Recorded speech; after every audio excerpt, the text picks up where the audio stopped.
Now, one thing's for sure when we get to this time of year, August, September, you know, I have a food plot seed company, and my attention is really turned into deer hunting and deer hunting strategy. I can't wait to go out and hunt. So some of you out there might be getting sick of talking about food plots, but one of the last things I want to cover for the year is the perfect hunting food plot mix and the perfect food plot planting for a kill plot, for a hunting plot. We've talked about deer hunting plot, how we want diversity for the entire season. We want forages that are available for 6 weeks, and then the next 6 weeks is covered. They overlap, but you have the whole hunting season covered. But when it comes to a hunting plot and a kill plot, I want to pass through, and I want clover on that. And the cool thing about a pass-through clover plot, meaning this is less than a 1/4 acre, deer on the way to another food source somewhere else, just a pass-through, is that we can have clover in a location like this, and it's not bringing a huge doe population in for the entire season, holding a bunch of deer here all summer long and expanding our deer population. We don't need more deer, we need more bucks. And we need more bucks. We want to have a good herd. We want to promote that herd. We want to protect that buck age class. We want to promote them to the next age class. And that's how you're creating a quality herd. So if we fill the land up with does with a bunch of summer food sources, then we're not going to have a great herd going into the fall because it's too doe populated, and that's a really bad thing. So I love a clover plot when it's small and you have bigger, larger holding plots that hold deer with diversity all season long, and then send them off somewhere else after dark. This is a different case. Bucks will use this during the daylight. They'll go through here mid-morning, mid-afternoon. It's very remote, and it's just a pass-through. So what's cool about a clover plot here is it's not big enough to hold a bunch of does and fawns on. In fact, they're up on all the big fields around us. It's not big enough to hold a lot of does and fawns on all summer long and increase the population. They're still scattered around up in the fields all over the place and other people's property. But when any time that a mature buck comes through here during the summer, just establishing his boundaries and his territory and just wandering through, he's going to come into a spot like this. He's going to know there's food here, and he's going to be back during the fall. You're just establishing that pattern of use.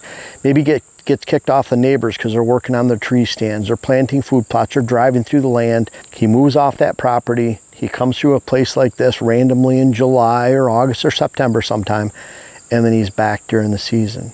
So how do you get this clover planted in here? Because if you plant clover in the late summer, it's not appreciable for the fall. Some of my favorite ways to plant it, we have our dual threat 365, is we plant brassica, and then we have that clover base underneath. So what happens is the deer eat the brassica dies out over the wintertime, and you're left with pure clover. Great way to establish clover. You're doing it at a time where you can help your fall hunt. You can get something established, and then you're getting the clover established at a time when the weeds are dying, moisture's on the increase, as opposed to the spring. Drought kills most clover plots during the summertime. In a lot of areas, it's really hard to grow, and you get that clover established at a safe time. Again, in the spring, we'll come into an area like this. Like I see a sandy area back here where the growth is a little bit low. We might have some thick areas where clover could be a little bit more thin. The chicory that's in here, birchfoot tree, alfalfa. The bottom line is we can come back in here. We can frost seed a little bit if it's a little thin in areas, but it's a great way to establish the clover and get that nice green lush growth by next May. Really great way.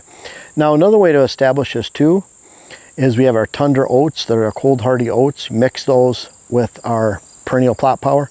Next year that'll be an actual product where they come already mixed in a 1/2 acre bag of 40 pounds of oats per acre plus the clover for a half acre. So it'll be 20 pounds of oats, 4 pounds of clover mix or perennial mix for a 1/2 acre's planting.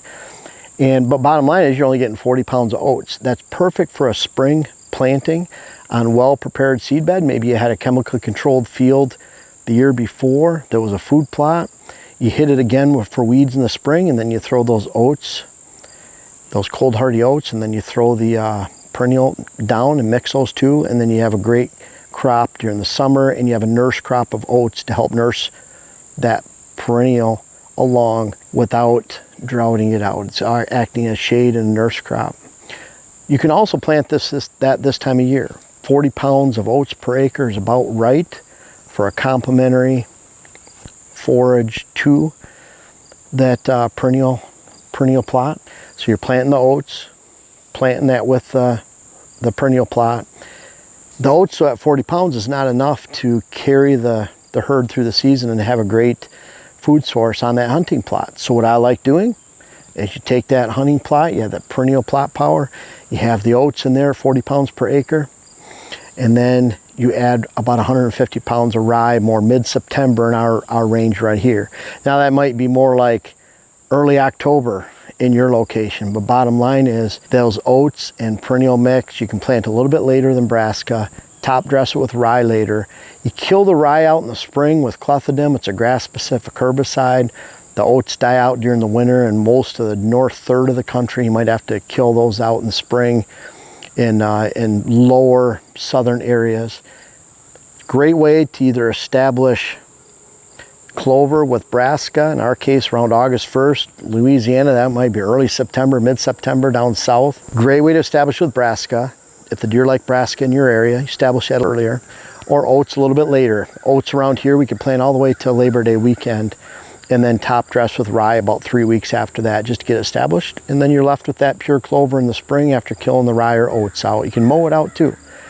The bottom line is clover is an outstanding food plot for a pass-through plot. Again, not creating too many does during the summertime, not adding too many deer to your property. We have 17.5 acres of food plots out here. If we had 17.5 acres of clover, it'd be a very bad thing, because we'd fill our property with does and fawns, great summer grounds for does and fawning areas, and we just multiply the population of does and fawns on our property to an extreme number, which would ultimately displace bucks and make this more of a doe hunting property instead of a buck hunting property. Very easy to do in that case, even if we had 6-7 acres of perennial out here. Instead, we have about 1.5 acres to 2 acres total spread out over the entire property of pass-through clover plots, and that's not enough to push the population up, but it's a perfect amount to establish nice little clover pass-through plots that mature bucks will get to know over the summertime and then definitely come back to in the fall. This is how we establish our clover. Been actually doing this since 1999, so I know it works. Been doing this for a very, very long time. And whether it was rye, oats, brassica, lots of ways to establish this. What you don't want to do though is mix the brassica with the oats and rye to a really high degree either, because the rye and oats would shade out this, turn it all yellow by now and stemmy. They'd be nutrient starved. It turns them purple, reddish. They shrivel up. Trust me, I found that out 20 years ago. So you don't have to repeat my mistakes. That's why I'm here to help you. A bottom line, great way, couple different ways to establish clover in your fields, whether it's fall, earlier in the fall, later in the summer, early spring. Lots of ways to get clover established safely on your land, a couple different mixes to do so. And in the end, you'll be left with a beautiful stand, a perennial mix that can last for a decade or more if you take care of it. Frequent mowings. There's chemicals you can apply on it. But bottom line is you can have a nice little perennial plot like this and a hunting pass-through plot, manage it for many years to come for a low cost per acre and a high-powered attraction on your hunting plots for each and every season for many years to come. I appreciate you guys watching the YouTube channel, but I don't know if everyone knows everything that we have to offer, whether it's on whitetailhabitatsolutions.com, our website, or WHS Wildlife Blends, our seed company. Also Instagram you can check out. I'm very active on Instagram, putting strategies on there, photos of what we do every day. Much more active there than Facebook.